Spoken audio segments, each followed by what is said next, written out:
réalisé avec Eric Fassin la 4e édition de ces colloques, genre menaçant, genre menacé, maintenant dans le cadre de notre projet de même nom, financé par Catastrophe Club, comme Eric a dit.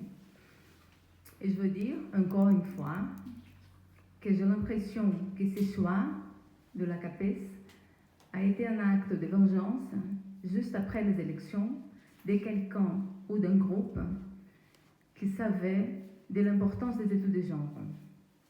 C'est pour ça qu'ils ont décidé de nous donner ces financements.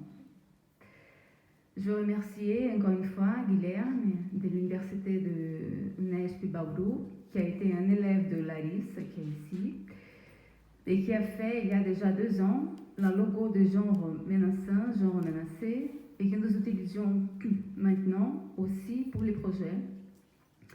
Et je veux remercier aussi Joan, mon élève, qui nous a aidés avec le programme. La semaine dernière, à Angers, à la fin de ma présentation, je l'avais perçu très triste. Aujourd'hui, j'ai l'impression d'être un peu plus court. La distance peut-être, est déjà 10 jours en train de penser et de construire d'autres choses avec les gens qui sont ici, un peu loin de Brésil. Depuis le début, la grande question pour moi, pour Eric et pour moi, était pourquoi était le genre tellement menaçant qu'il doit être violemment menacé? Si avant les élections au Brésil, nous l'avons déjà une bonne question pour penser les enjeux politiques, aujourd'hui, j'ose dire qu'il est impossible de penser sur notre organisation sociale sans cette lentille. Je garde la question. Au gouvernement Bolsonaro, le genre est à l'ordre du jour depuis le début, dès son premier discours. Il a dit, et je le cite, « Nous allons unir le peuple, valoriser la famille, respecter les religions et notre tradition juive chrétienne, combattre l'idéologie de genre en conservant ses valeurs. Le Brésil sera à nouveau un pays libre des amarres idéologiques. Famille et genre, la religion aussi, elle est toujours très forte dans son discours, mais je ne vais pas parler de ce sujet.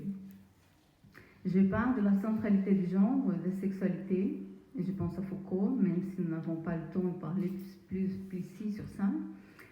Je parle de la centralité du genre et de la sexualité dans le fonctionnement quotidien de la société pour vous proposer 2 idées que je n'aurai pas le temps de développer, mais juste pour commencer à penser.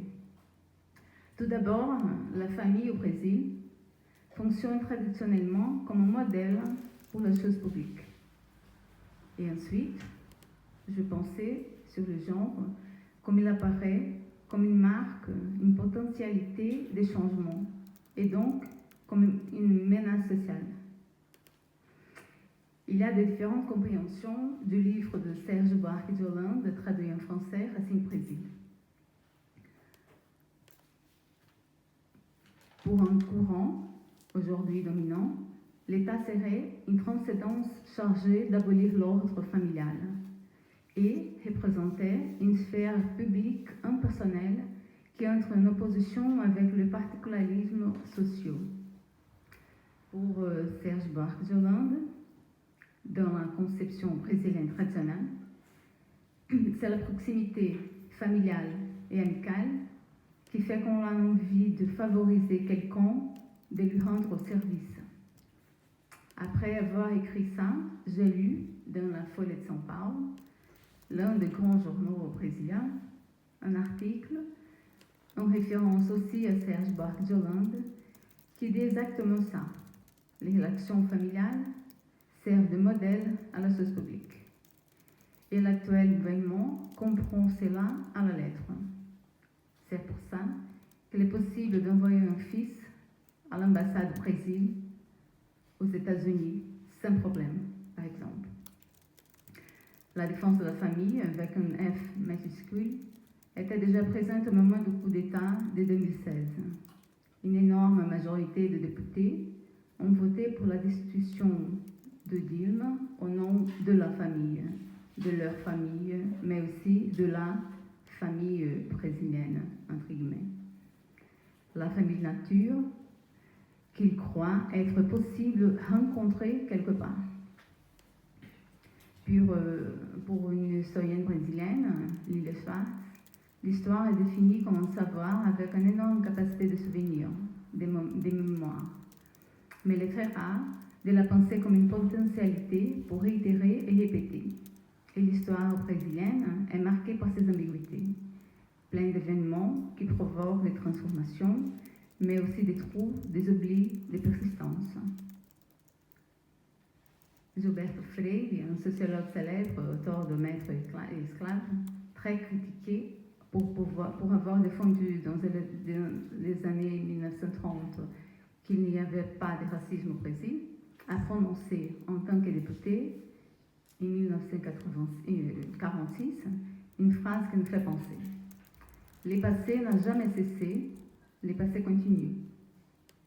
Des contradictions structurelles persistent et il faut les annuler définitivement. Il faut être possible, restaurer les passés pleinement. Et les gens fait ça plus difficile. Les gens font souvenir que les choses changent, que la nature n'est pas aussi stable, qu'il faut même douter de la nature. Les genres menacent la famille. Surtout, les genres nous invitent à accompagner les transformations. Dans les cas brésiliens, les genres obligent le président et une partie considérable de la population, pas seulement les religieux, à se rendre compte que le temps passe, que la société change ses idées. Et je reprends la question du début. Je ne sais pas si nous avons découvert pourquoi, même parce que les raisons sont plusieurs. Je ne sais pas si nous avons découvert pourquoi le genre est tellement menaçant. Mais nous pouvons suivre quelques pistes pour comprendre comment ça se passe, avec le genre toujours comme un compagnon. Merci.